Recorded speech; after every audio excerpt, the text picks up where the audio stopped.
thanks so much for inviting me today. Is it the 2010? Speak very close to the mic, it says. Where's Mike? It's the 2010 general election, I think, when that famous occasion when Gordon Brown constantly said in the debate between the leaders, I agree with what Nick just said. And I feel a bit like that now, actually. I agree with what everybody's just said. So what I'd like to try and do is add some other thoughts and in a slightly different direction, raise one or two different issues if I can. Sorry, I'm Alan Brine. Interestingly, the words that Keith was quoting from the Ofsted report of 2013 felt a little uncomfortable, since I was the author of those. The negative man who said such awful things about RE. I'm currently on the Commission for Religious Education that is now moving towards completing its final report. The interim report, Religious Education for All, came out a few months ago. We're now in the process of refining that and coming towards our final conclusions. I think we're in anticipation, it will be published, we think, in September. I don't want to particularly talk on behalf of that report. I want to talk in a personal capacity. So what I'm saying now doesn't necessarily reflect the thinking of the Commission. As I say, that is at the moment undergoing a development of its thinking. So what I'm going to say is certainly informed, of course, by lots of the things we've heard in the year or so that we've been operating as a Commission, as well as my kind of wider experience of religious education, which rather scarily I realise it'll be 50 years ago this year that Ninian Smart persuaded me not to do English at university and to do religious studies instead, and it's all his fault. So, there's a lot of exciting things going on in RE at the moment. We've heard about some of them already. The very exciting book, We Need to Talk About Religious Education, that came out earlier this year, last year, stimulated a lot of interesting debate. The material being produced by a group of teachers and professionals led by Barbara Wintersgill on big ideas in religious education. There's a lot going on, a lot of interesting debate, partly stimulated by recent reports on RE, stimulated by the Commission itself. There's a lot of energy around the idea that RE needs to really give some careful thought to where it's trying to go. The words that come to mind when I think about this issue is that the future of RE for all is complicated. And I think in many ways it's still quite troubled. So I want to try and explore some of those issues. I want to particularly focus on the fact that the current debates that go on about RE are in many ways affected by a lot of vested interest groups who obviously have an interest in affecting the way in which RE develops. And most significantly, the thing I want to focus on in a moment or two, I think we can't ignore the reality of the dual system, which lies at the very heart, of course, of our education system and has a major impact upon RE, the dual system. In other words, the fact that we have both faith and non-faith schools within the system. And clearly that has a major impact on RE. I'll talk a little bit about that as we proceed. If I think about where we are at the moment, I think there are two narratives, both of which are true, but interestingly play off against each other. There are two narratives we can tell about the state of RE as we find it. The first narrative, which I occasionally refer to as the enthusiasts' narrative, is one that's particularly popular, I think, amongst many RE teachers. There are many brilliant, highly enthusiastic RE teachers. In many ways, RE runs on enthusiasm. It needs to, because there are lots of pressures on it, and enthusiasm is essential to its success. And there are many enthusiastic, very talented RE teachers. The narrative goes something like this: RE is wonderful, but there's not enough of it. That's the broad narrative. So, in particular, we're concerned about those 30% of non-faith academies in secondary who do not appear to be actually making any provision for RE. And that is worrying. They appear to be just simply flouting the law. We're concerned about the fact that the English Baccalaureate excludes religious education, and the view is that that has a damaging effect on the credibility of the subject and potentially could have serious impact upon GCSE numbers. We're concerned about the lack of provision for training teachers of RE. They get a very small bursary. If you wish to teach this year, if you want to teach geography, you get £25,000. If you want to teach RE, you don't get anything like that. So the picture you get is that RE is this fantastic thing, but the problem is it's being badly treated. So what we need to do is we need to ensure a better understanding of this fantastic subject, particularly amongst head teachers, but also amongst the wider public. We need better monitoring of what's going on in schools. Ofsted need to crack the whip, and they need to hold those schools to account that are not doing their RE. And they need to be, if necessary, we need to involve, may need some kind of actual legal challenge to some of those schools. And we need changes in government policy to stop all those things that are damaging RE. We want RE in the EBAC, we want better bursaries, we want improvements in the quality of our sacraries. That, if you like, is the enthusiast's narrative. RE is fantastic, there just isn't enough of it. And we need to find ways of getting around that problem. But I think there's a second narrative. I think that first narrative is true, but I think there's a second narrative which is interesting. And that narrative, I think, is what I've called the darker narrative. To quote Leonard Cohen, "You want it darker, here it comes." One of the interesting statistics that came out in the YouGov survey that came out in December last year was about the status of RE in the public imagination. What YouGov had done was to ask the public over there to rank subjects in terms of how important they are, and to give a sense of what level of importance they would give to different subjects. It was a shock. RE was way at the bottom of the list. In fact, only 41% of people surveyed thought that RE was important, compared with 60% who thought citizenship was important, 83% who thought geography was important, and 84% who thought history was important. So if you compare that, there is this obvious issue that there is still an issue within the public imagination about what this subject, what the value of this subject is.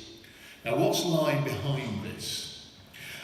A number of things, but I just want to focus on one, because I think it is one that is a real challenge to us. And I come back to the dual system. One of the problems we face as a subject is what I describe as the problem of inequity across the dual system. Now, this is not me attacking the dual system. That's not my purpose here. The question of whether they should or shouldn't be faith schools is not an issue for which I'm concerned at this moment in my discussions. I'm also very aware there's a lot of very good work going on across the dual system in terms of teachers supporting one another, in terms of dialogue, sharing ideas. But there is a huge problem of inequity in terms of capacity, resourcing, support and political influence across the dual system. This takes us to a really fundamental issue about the question of the politics and the economics of RE. Who holds the power and who's got the money? And those are two really important issues, I think.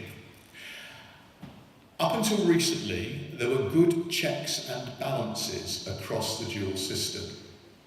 So the non-faith sector, as far as RE was concerned, was well supported in many ways by things like sacraries, by local advisors, by money being invested in resources, by key training.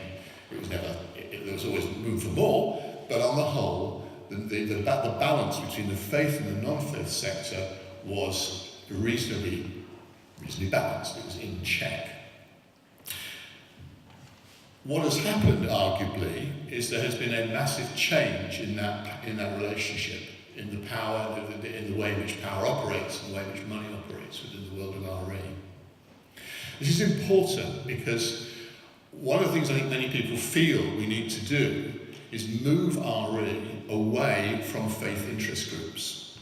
RE needs to be taken out of the hands of faith interest groups into the hands of professionals. And by faith interest groups, I include groups like Humanists UK, even though I'm a member. They also, in a sense, should be taken out of the picture. So the problem we've got now is that actually what's happening is the reverse. What's happening is the subject is going more into the hands of the faith communities because of the imbalance now, increasing imbalance within the dual system. Let me give you some illustrations of what I mean. One of the obvious things is that the way in which the subject is inspected, supported, and has access to advice is now hugely different across the dual system. So we have a system whereby RE in faith schools is inspected. It's actually the only subject inspected in English schools. There aren't specific inspections of English or maths in any school.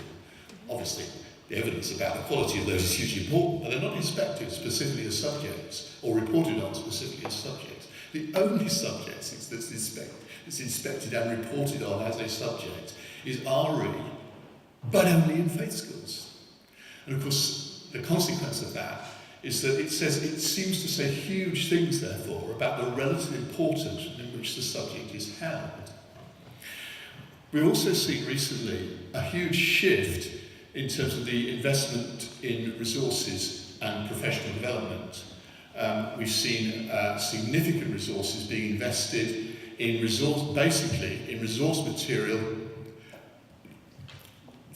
generated essentially by the Church of England, with a major focus really on its use within church schools, although increasingly some of these resources are being used beyond that. So we're looking at a situation in which money and resourcing are being focused around particular aspects of RE, rather than the whole of the subject in the way in which it might be with other subjects. We're seeing, interestingly, I think, evidence that the way in which RE is being conceptualised and thought about is increasingly dominated in many ways by the faith sector.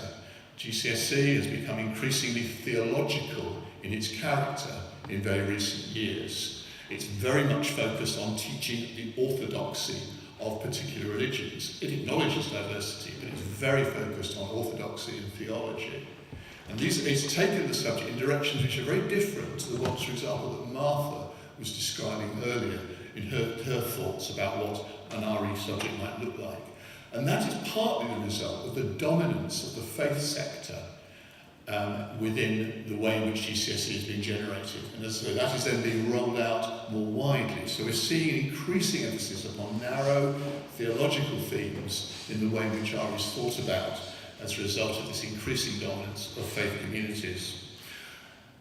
The faith communities themselves, particularly the Church of England, I think, have changed their view in a way about what they think the focus of RE is. Linda Woodhead, who produced one of the reports that was referred to earlier, said recently the Church of England's strategy is now for their schools to be more intensively used for promoting the faith, and a particularly evangelical version of it.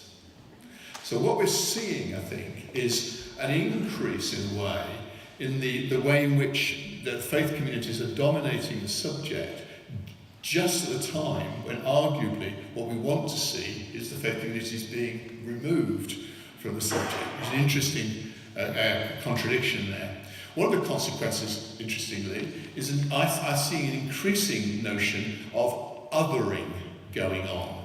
This is the idea that we teach Christianity and then we teach other things. That we thought we got beyond all that othering, but it seems to be becoming more dominant again, which is quite interesting as a result of this. So we're seeing a pattern where basically the resourcing and the power within the world of RE is being increasingly focused, I think, in many ways, on the faith sector. So the balances across the system are not in place. So where do we go? What do we do with this situation? One of the questions we've got to ask, I think, is whether we want to look towards the idea of a consensus across our education system. If we're going to have a national entitlement, for example, would it be applicable to all schools or only to non-faith schools?